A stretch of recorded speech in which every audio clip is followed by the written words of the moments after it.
오늘은 클래스의 다중상속을 권장하지 않는 이유에 대해서 알아보고 그 다음으로 abstract 클래스 그리고 인터페이스에 대해서 배워보도록 하겠습니다. 이 다중상속 같은 경우는 하나의 클래스가 두 개 이상의 클래스로부터 상속을 받는 것을 의미합니다. 이 C++에서는 다중상속을 지원을 하지만 여러 가지 문제로 인해서 다중상속을 하는 것을 권장하지 않습니다. 그래서 C++ 이후에 나온 상위 레벨 언어 C#, 자바와 같은 언어에서는 인터페이스의 다중상속은 지원은 하지만 클래스의 다중상속은 아예 문법적으로 지원하지 않습니다. 네, 제가 방금 인터페이스라고 용어를 하나 사용을 했는데 이러한 인터페이스에 대해서는 이따가 abstract 클래스에 대해서 설명할 때 좀 더 자세히 설명해 드리도록 하겠습니다. 네, 이러한 클래스의 다중상속이 권장되지 않는 주요 이유로는 다이아몬드 문제가 있습니다. 이 문제는 하나의 클래스가 동일한 기반 클래스를 상속받는 두 개의 다른 클래스로부터 상속을 받을 때 발생을 합니다. 이 구조는 기반 클래스의 멤버가 이 양쪽 클래스에서 중복이 되어서 혼란을 야기하고 여기에서 도대체 어떠한 멤버를 참조해야 할지 모호해질 수가 있습니다. 이로 인해 컴파일러가 도대체 이 경로를 통해서 멤버를 접근해야 할지 아니면 이 경로를 통해서 멤버를 접근해야 할지 결정하기가 어려워집니다. 두 번째로 복잡성 증가가 있습니다. 네, 다중상속을 사용을 하면 코드의 복잡성이 증가를 하고 이해하기가 어려워집니다. 우선 클래스의 계층이 복잡해지고 클래스가 이렇게 단방향으로 상속을 받는 게 아니고 여러 방향으로 상속을 받기 때문에 상속 관계를 추적하기가 어려워질 수 있습니다. 이러한 특성은 코드의 유지 보수를 힘들게 만듭니다. 그 세 번째로 대안 기술이 존재하기 때문에 이 다중상속을 사용하지 않고도 충분히 우리가 원하는 바를 이루어낼 수가 있습니다. 먼저 다중상속의 문제를 회피하면서도 폴리모피즘, 다형성을 이용할 수 있는 유사한 유연성을 제공하기 위해 인터페이스라는 것을 사용할 수가 있습니다. 이러한 접근 방식은 클래스의 구현이 아닌 이 인터페이스에 집중할 수 있도록 해서 코드의 재사용성과 유지보수성을 개선합니다. 그리고 만약에 우리가 어떤 구현보를 재활용하기 위해서 상속받는 경우에는 이런 상속이 아닌 포함이라는 관계를 사용할 수가 있습니다. 이는 제가 이따가 예제로 설명해 드리겠습니다. 네, 이번에도 제가 이렇게 코드를 미리 작성을 했는데요. 방금 이 그림을 지금 묘사한 거라고 보시면 됩니다. 이 베이스 클래스 같은 경우는 멤버로 데이터가 있고 멤버 함수로 이 테스트가 있습니다. 이 테스트 같은 경우는 지금 벌추어 함수이기 때문에 상속받은 클래스에서 오버라이드를 할 수가 있습니다. 이 derived 클래스 1 같은 경우는 이 베이스 클래스의 멤버 변수 데이터를 10으로 생성자에서 초기화를 하고 이 테스트 가상함수를 오버라이드를 해서 다음과 같은 문구가 출력되도록 합니다. 이 derived 클래스 2도 비슷하게 베이스 클래스의 데이터를 생성자에서 20으로 초기화를 하고 이 테스트 함수를 오버라이드 해서 이러한 문구가 출력되도록 합니다. 그리고 이 derived 클래스에서는 이러한 derived 클래스 1과 derived 클래스 2를 이렇게 상속을 받습니다. 그래서 여기 메인 함수를 보면은 제가 이렇게 이 derived 클래스 객체를 이렇게 동적으로 생성을 하고 지금 이 베이스 클래스의 멤버 변수 데이터를 접근을 하려고 하는데 이러한 에러가 발생을 합니다. 이건 사실 컴파일러에서 이렇게 에러로 잡아줘서 다행입니다. 만약에 컴파일러에서 에러로 잡아주지 않는다고 하면은 얘는 도대체 이 derived 클래스 1에서 10으로 초기화된 버전으로 출력이 될지 아니면 derived 클래스 2에서 20으로 초기화된 버전으로 출력이 될지 알 수가 없습니다. 그래서 아예 이렇게 컴파일러에서 에러로 잡아내게 됩니다. 이 테스트 함수도 마찬가지입니다. 지금 이 베이스 클래스의 버추어 함수를 derived 클래스 1과 derived 클래스 2에서 이 테스트 함수를 오버라이드를 했는데 여기 같은 경우 두 개가 출력되는 문구가 다릅니다. 즉 구현부가 다르기 때문에 이 같은 경우는 이처럼 derived 클래스 객체에서는 어떤 버전의 구현에 테스트 함수를 호출해야 되는지 알 수가 없습니다. 네. 그래서 마찬가지로 저희가 다양성을 이용해서 이런 식으로 베이스 클래스로도 이렇게 네. 서브 클래스의 객체를 원래 받을 수 있어야 되는데 이 derived 클래스 같은 경우는 이 양방향으로 이렇게 상속을 받았기 때문에 이 베이스 클래스 같은 경우는 이러한 방식으로 구현이 된 derived 클래스 객체를 받을지 아니면 이러한 방식으로 구현이 된 버전으로 받을지 알 수가 없기 때문에 여기에서도 마찬가지로 이렇게 에러를 발생을 시킵니다. 이러한 문제 같은 경우는 만약에 저희가 다중상속을 받지 않고 이처럼 derived 클래스가 derived 클래스 1을 상속을 받고 derived 클래스 1이 베이스 클래스를 상속받도록 하면은 네, 이처럼 다중상속을 하지 않게 되면은 전혀 문제없이 동작하는 것을 확인을 할 수가 있습니다. 네. 네, 이번에는 만약에 제가 derived 클래스 1이 아닌 derived 클래스 2를 이렇게 상속받는다라고 하게 되면은 이번에는 derived 클래스 2의 구현된 버전으로 이렇게 데이터와 테스트 함수가 호출이 되기 때문에 이 또한 문제 없는 것을 확인할 수가 있습니다.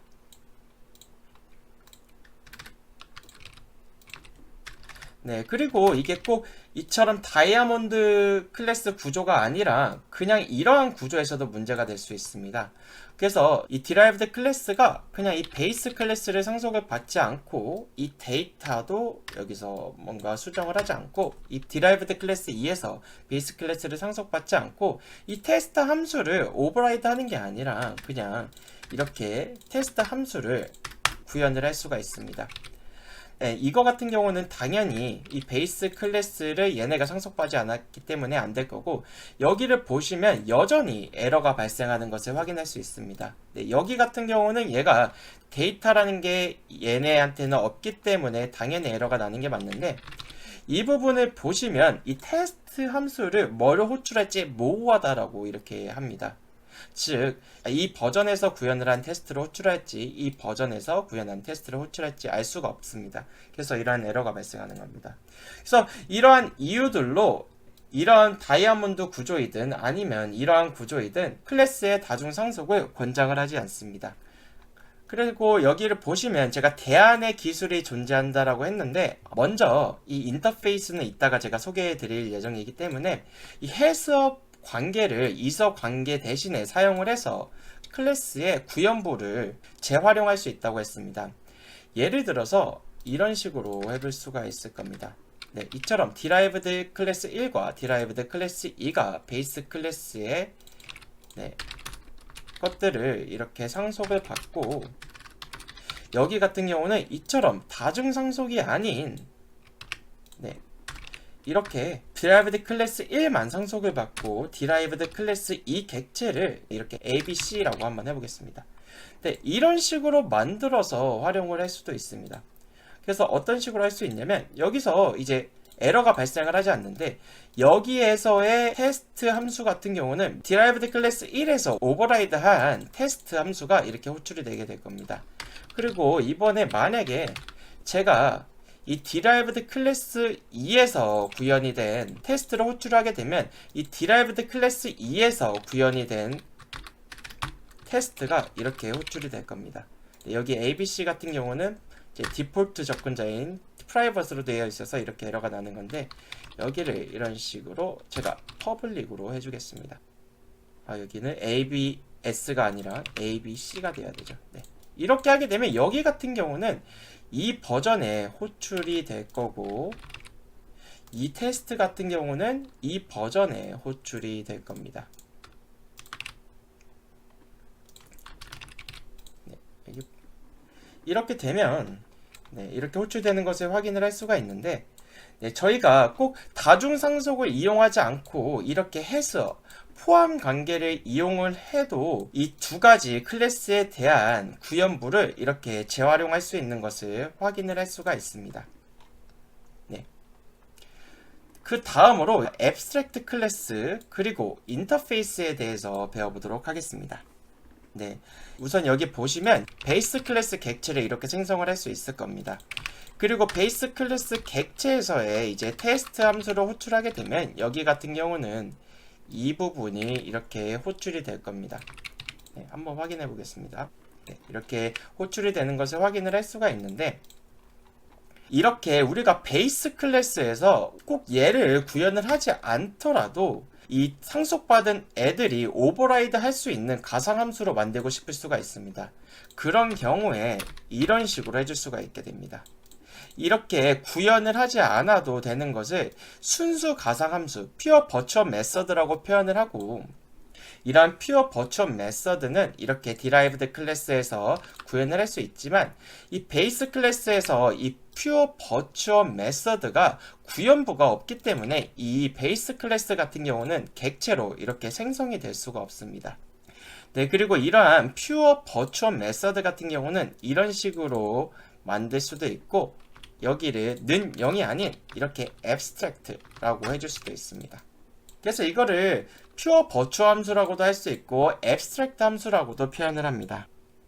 네, 이러한 abstract 함수를 하나라도 포함한 클래스가 바로 abstract 클래스가 되는데, 이러한 abstract 클래스의 객체를 생성할 수 없는 이유는 사실 너무 당연합니다. 왜냐면 pure virtual 함수가 하나라도 있다라는 것은 이 함수를 외부에서 호출을 할 때 이 구현부가 없는 껍데기를 호출하는 거기 때문에, 네, pure virtual 함수를 포함한 abstract 클래스 같은 경우는 아예 객체로 생성하지 못하도록 문법적으로 미리 막아버린 겁니다.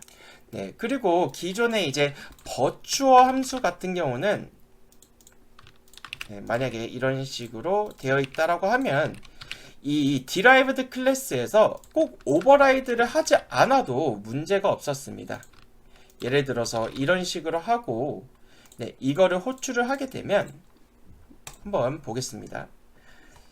이런 식으로 호출하면 모두 베이스 클래스의 테스트가 호출이 되는 것을 확인할 수 있습니다.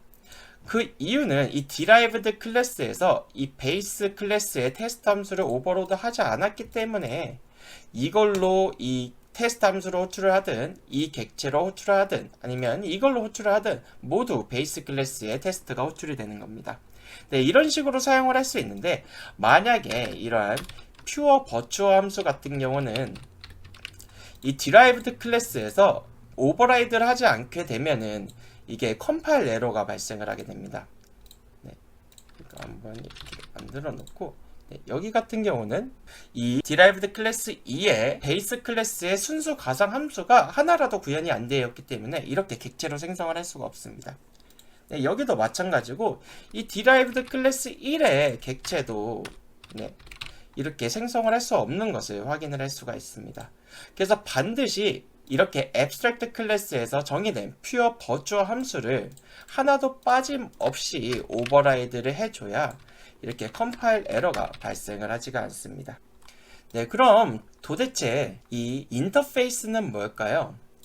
이 인터페이스라는 거는 사실 C샵과 자바라는 언어에서는 이 클래스와 별개로 존재하는 하나의 키워드입니다. 하지만 C++에서는 인터페이스는 개념적인 부분이기 때문에 별도의 키워드는 없고 여전히 이 클래스로 표현을 하는데, 이 인터페이스는 개념적으로 어떤 게 인터페이스냐면 이처럼 구현부가 하나도 없고 순수 가상함수들만 포함한 것들을 저희가 인터페이스라고 표현을 합니다.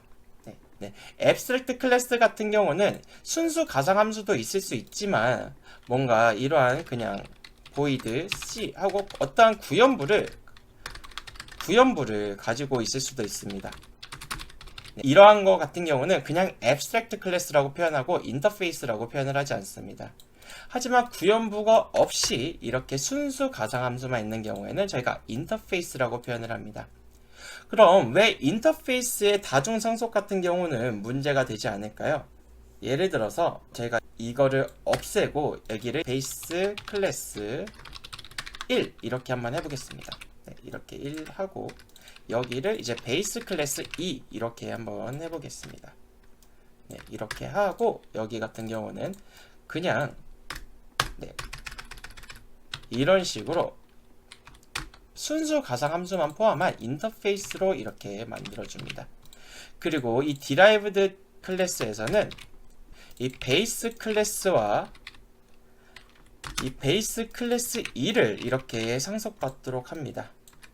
네, 이렇게 되게 되면 저희가 이 derived 클래스를 만들었을 때 네, 이렇게 에러가 발생을 할 겁니다. 그 이유는 이 derived 클래스 같은 경우는 이 테스트 함수를, 즉 순수 가상 함수를 구현하지 않았기 때문입니다. 그래서 여기서 네, 이 virtual test를 이렇게 오버라이드를 하고 여기에 구현을 네, 이런 식으로 cout 하고 derived classes test is called 이런 식으로 해줄 수가 있을 겁니다.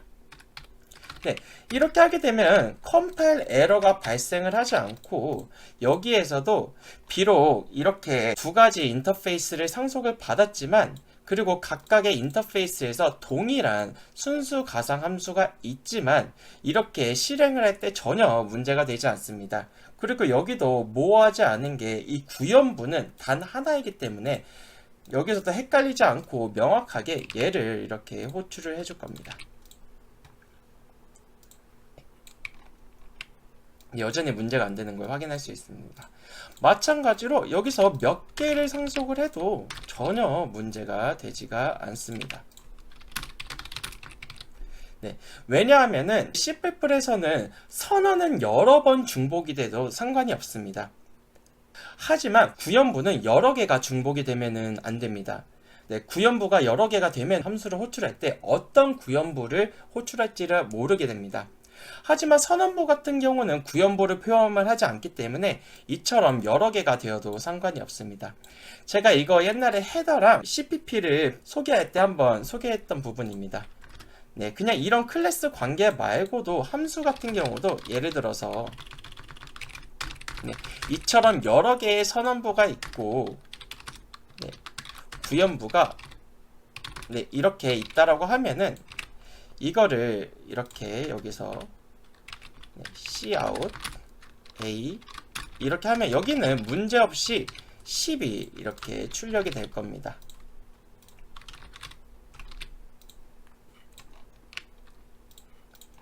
네, 즉 이렇게 선언부가 여러 개여도 구현부가 하나면은 호출할 때 전혀 모호하지가 않습니다. 하지만 만약에 구현부가 이렇게 여러 개가 된다라고 하면은 네, 제가 여기 이름은 똑같이 가져가야죠. 이렇게 똑같은 인터페이스를 가진 구현부가 두 개 이상이 되게 되면은 여기에서 A를 호출할 때 도대체 어떤 A를 호출할지 알 수가 없습니다. 그래서 이렇게 빌드를 하게 되면 이렇게 컴파일 에러가 발생하는 것을 확인할 수가 있습니다. 네, 이와 마찬가지로 네, 인터페이스는 이렇게 다중상속이 되고 이 각각의 인터페이스가 동일한 선언부를, 즉 순수 가상함수를 가지고 있어도 여전히 구현부는 상속받는 데에서 단 하나이기 때문에 전혀 문제가 되지 않는 거랑 동일하다고 보시면 됩니다. 네, 그럼 오늘 수업은 여기서 마치도록 하겠습니다. 감사합니다.